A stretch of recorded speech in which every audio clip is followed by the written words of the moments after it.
عزاداران حسینی زیر تهدید ناامنی طالبان مانع تجمع عزاداران روزی عاشورا در غزنی شدند.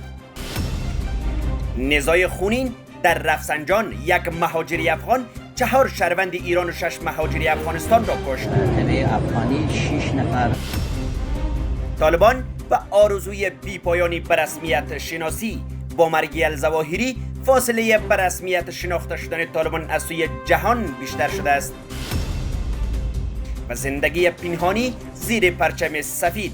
شپیگل میگوید که طالبان مانع تخلیه افغانها توسط آلمان شده است.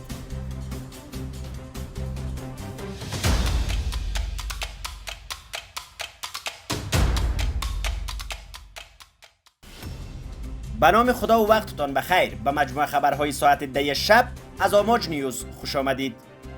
منابع مردمی در ولایت غزنی تایید می‌کنند که طالبان مانع تجمع عزاداران محرم در مرکز شهر غزنی شده و مسیرهای منتهی به مسجد مرکزی شیعیان در این شهر را مسدود کردند. این منابع که خواستند هویتشان فاش نشود، امروز دوشنبه 17 اسد به آماج نیوز گفتند که مسیرهای مناطق هزاره و شیعه نشین نوآباد، قلعه شهاده، توحید آباد، حسن آباد و جعفریه به سمت مرکز شهر غزنی برای ساعتی مسدود شد.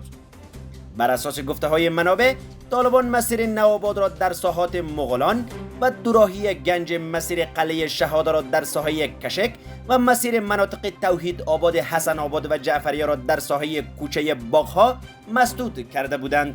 اما عزاداران محرم که از شهرک البیرونی در غرب شهر غزنی به سمت مسجد جامع محمد مصطفی، مسجد مرکز شیعیان در این شهر در حرکت بودند، علیرغم ممانعت و تیراندازی طالبان خودشان را به مرکز شهر رساندند. منابع همچنین تایید کردند که نیروهای طالبان در ایستهای بازرسی در شهر غزنی با عزاداران بدرفتاری و در موارد آنان را لط و کوب کردند. طالبان تا هنوز در این مورد چیزی نگفتند.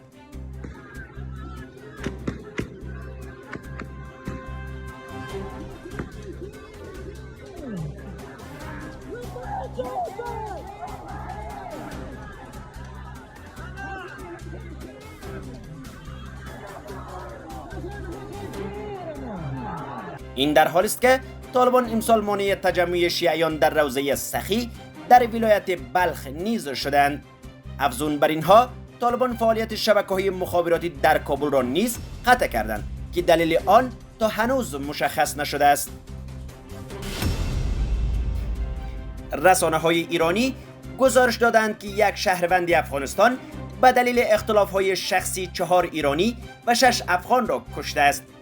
خبرگزاری ایرنا به نقل از مسئولان ایران در گزارش نگاشته که یک شهروند افغانستان ناوقت روز گذشته یکشنبه 16 اسد 10 تن را با ضرب چاقو به قتل رسانده و هنگام فرار از سوی پلیس این کشور بازداشت شده است.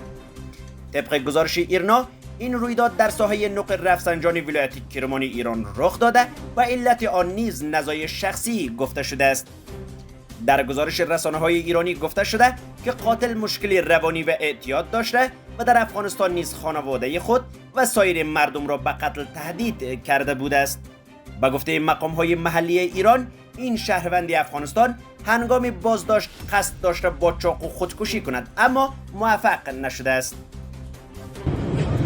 بسم الله الرحمن الرحیم. در خدمت جناب آقای سالی فرمانده محترم شهرستان انار هستم. جناب سالی، از آخرین لحظات، یعنی آخرین آماری که از درگیری که در نوح و رفسنجان و قاتلی که گرفته شد در انار یک گزارش دادن ما. بسم الله الرحمن الرحیم. امروز متاسفانه ساعت 7 عصر 19 در بخش قهرمان رفسنجان یک تبع افغانی 6 نفر افغانی و 2 نفر ایرانی رو به قتل رسونده و 8 نفر مجروح کرده و متواری شده سمت انار. ما به محض اطلاع همه نیروهای انتظامی و دوستان سپاه رو به خط کردیم. خوشبختانه در روستای قربان‌آباد خطش زده شد و با یه موتور بیچراغی وارد شهرستان شده بود. در اسدآباد راهنما هنگام دستگیری پشت مسجد.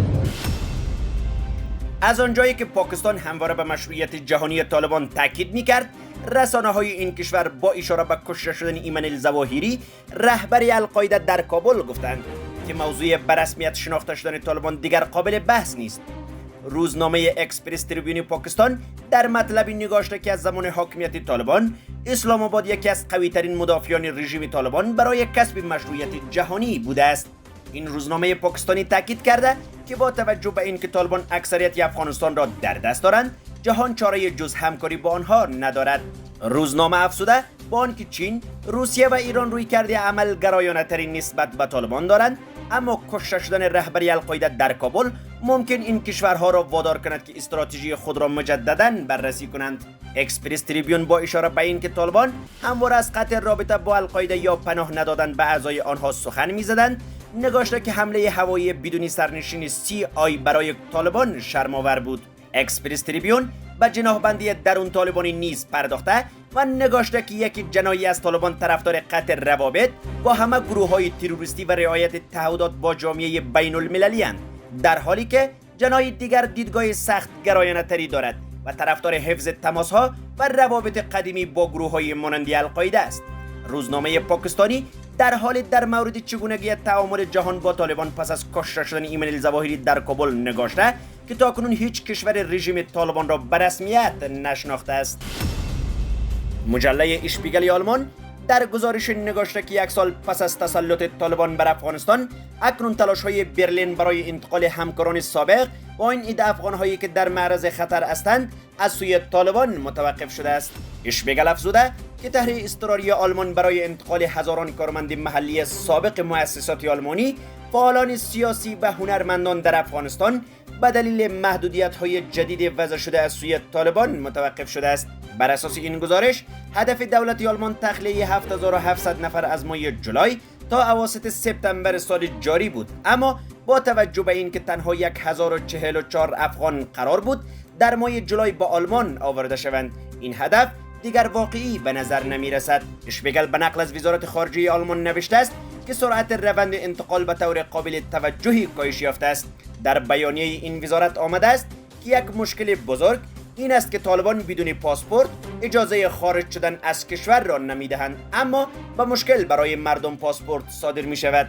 در گزارش آمده است که طالبان بس‌هایی که شهروندان افغانستان را از مرز به پاکستان انتقال می‌دهند را متوقف کرده و وادار به برگشت کردند. این گزارش تصریح کرده است که بر اساس توافق میان برلین و اسلام آباد در ماه ژوئن کارمندان سابق آلمان حتی بدون پاسپورت اجازه ورود به پاکستان را دارند. بر اساس گزارش دولت آلمان، حدود 10,000 شهروند افغان که از سوی آلمان وعده پذیرش دریافت کرده بودند هنوز در انتظار خارج شدن از این کشورند. آنالنا بریبوک وزیر امور خارجه آلمان گفته است که حدود 21,000 نفر که نیاز به پشتیبانی داشتند از سوی این کشور پذیرفته شدند. با روی کار آمدن حاکمیت طالبان در 15 آگوست سال گذشته، آمریکا و متحدانش در عملیات تخلیه هزاران شهروند افغانستان را از این کشور بیرون کردند، اما هنوز هم شمار زیادی در افغانستان گیر ماندند.